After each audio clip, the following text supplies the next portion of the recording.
or cynical the world gets, he always is hopeful and heroic and optimistic. He's a blue sky superhero. He is a man who could do anything, and he's choosing to fight for us. I think every major creator at some point wants to tell a Superman story.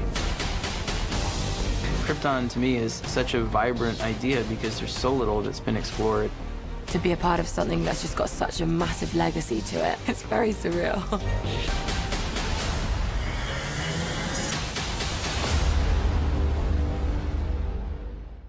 Hey everybody, it's Charlie. DC Comics and Sci-Fi partnered to do a big documentary on the Superman character, the deeper meaning of his mythos, what it means in pop culture, what they're doing with it on the TV show. So I'm gonna play this. Be sure to subscribe to get all the videos. I will be doing a video for episode 1 when it airs next week. So I'll remind everybody about the schedule at the end of the video. They just premiered the series at South by Southwest. The reviews have been pretty good, so I'm actually pretty pumped up to check it out.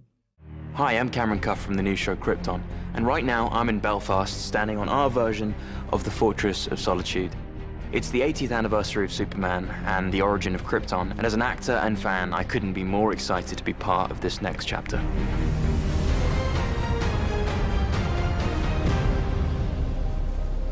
One of the things that I wanted to do with Man of Steel was to emphasize the fact that Superman was an alien, and so I fought very hard to have that opening segment take place on Krypton and to depict it as a truly alien world.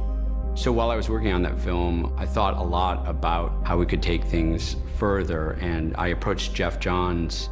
It really started with a conversation when David came to me and said, hey, I think I have an idea about a story on Krypton. How the House of El became the symbol of hope and optimism. It's about this character, Seg, who's the grandfather of Superman, and it would take place about 200 years before Superman comes to Earth. Superman came from a very sophisticated world. They were very advanced, but at the same time, beyond this sort of veneer of harmony, there was corruption. There was Machiavellian politics going on. I think it's something that speaks to us in our world today. I think that's the big draw to Krypton, to dive deeply into what Krypton is and what was it like before Superman, as a baby, left that world and the world was destroyed. The Krypton of our show is a planet that is late in its life cycle, and resources are so limited that there are only a certain amount of people that the government seems to care about. The society is divided by class. It's a theocracy. There's an authoritarian religious ruler. Ra's blessings are bountiful, but not unlimited. Only his wrath is. Seg is a son of the House of El, which has had its once proud legacy ripped from them when Seg's grandfather, Val-El, commits heresy by saying that there is something out there other than Kryptonians. For rebelling against the lawful authority of the holy sovereignty of His Eminence, you are hereby sentenced to death. When you deal with the House of El, you're also dealing with the symbol, what we call the glyph, and what that means, and we thought it would be interesting to subvert that expectation. And when we pick up our story, the House of El has been maligned. The Superman symbol is a mark of shame. Your family will be stripped of all rights and privileges. You are now to be considered rankless. He grows up rankless in the rankless district, which is this crevasse that's at the bottom of the city where people are just sort of piled in on top of each other. It's a dog-eat-dog world. Move along. Hey! This mine's not right anymore. Seg's a good kid who's very angry at the world.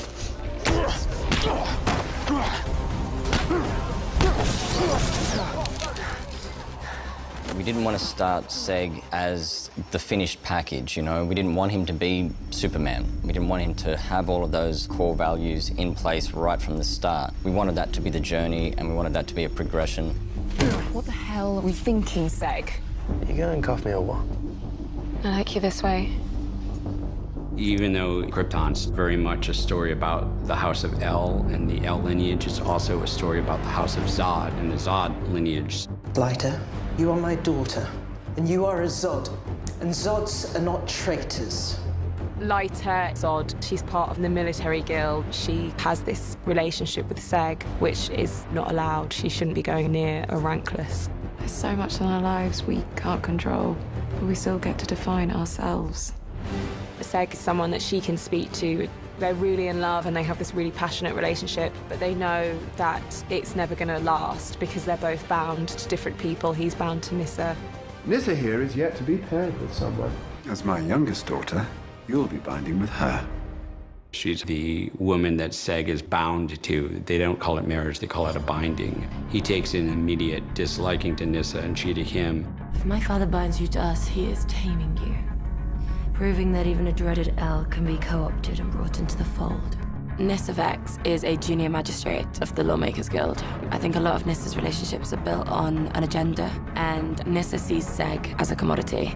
Have your secrets, Seg. I most certainly have mine. Seg, early on in the story, receives a call to action, and this call reminds him of the great legacy of his house, of the acts of courage and selflessness that are so incredible that they resound through history. But here's the kicker: they also resound in the future. Don't even think about it. The stranger shows up, says, "I'm from the future, I'm from a planet called Earth, my name is Adam Strange, and I need your help to save Krypton." Someone from the future is coming to destroy Krypton. Why would they do that? Because where I'm from, your grandson becomes the greatest hero in the universe. No one on Krypton, including Seg, has any awareness of Superman or even Earth at this point. So Adam is the audience's proxy. This belongs to your grandson, Kal-El. The second Adam Strange arrives back in time, the timeline has been irreversibly changed. Once this cape is gone, our time's up. Superman will have been wiped from existence. Because he's a time traveler, he shows that the show is not just a prequel. It's a story that is indelibly linked to the present. So the events that happen in our show could change Krypton's ultimate fate. This thing that's coming, it moves from planet to planet, conquering civilizations. Its true name is Brainiac.